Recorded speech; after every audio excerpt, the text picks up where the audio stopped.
Today we are going to start with a new chapter towards green energy. From smaller classes we are studying about different forms of energy: light, sound, heat energy, chemical energy, electrical energy. So today we are going to see particularly about electrical energy.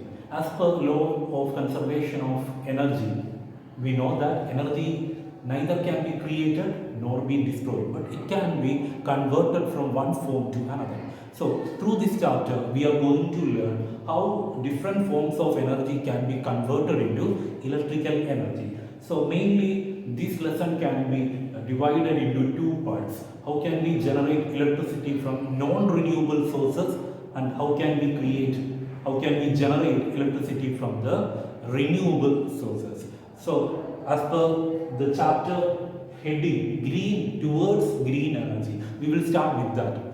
So can you tell me what do you mean by energy?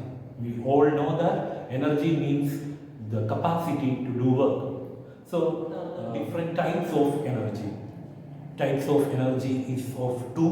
One is kinetic energy and another one is potential energy. The energy possessed by a moving body is known as kinetic energy.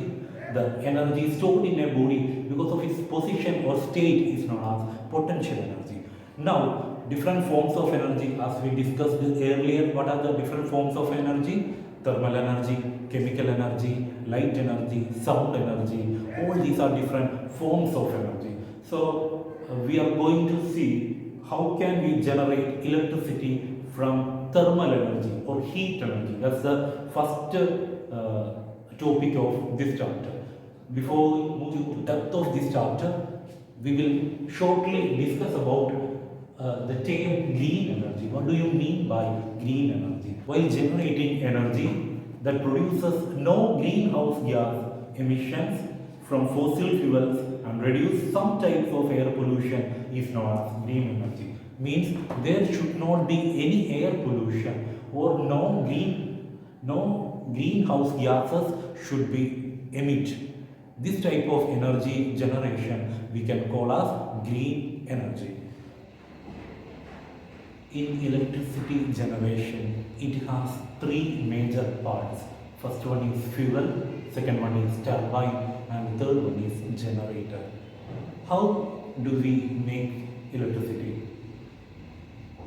We already studied the electromagnetic induction principle.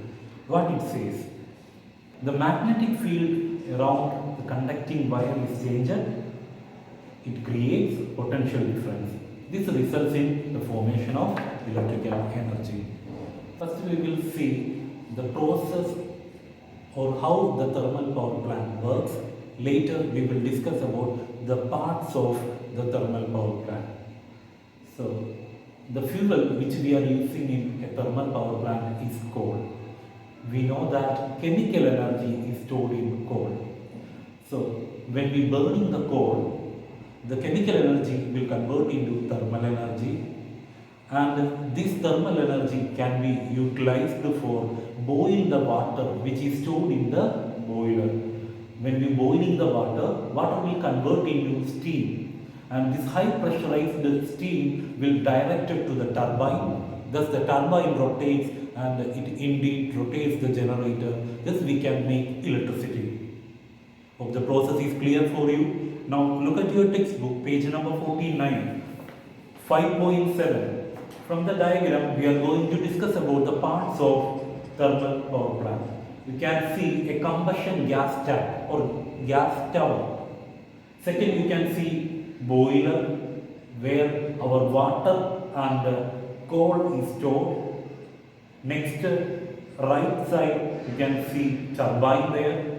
Below the turbine, condenser is there, generator, and last one is cooling tower. Now, what are the functions of these parts we are going to see? First one, coal is stored in the boiler. When we burning the coal, the chemical energy of coal is getting converted to thermal energy, which helps the water to boil. So when this coal is getting burnt, it will emit certain type of gases and smoke. So this we can release to the atmosphere at a very height by the help of combustion gas tank. Next, when water is converting to steam, it will go to the turbine. The high pressurized steam rotates the turbine. Later, it falls on generator and generator produces the electricity. You can see that their condenser is there. What is the function of condenser?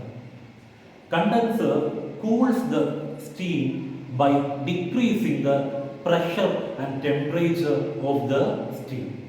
So, thus we can convert the steam back to water. We can recycle this process. Okay. So later the heat which is absorbed from the steam can be released to the atmosphere with the help of cooling tower. This is the function of the parts of thermal power plant. Thank you.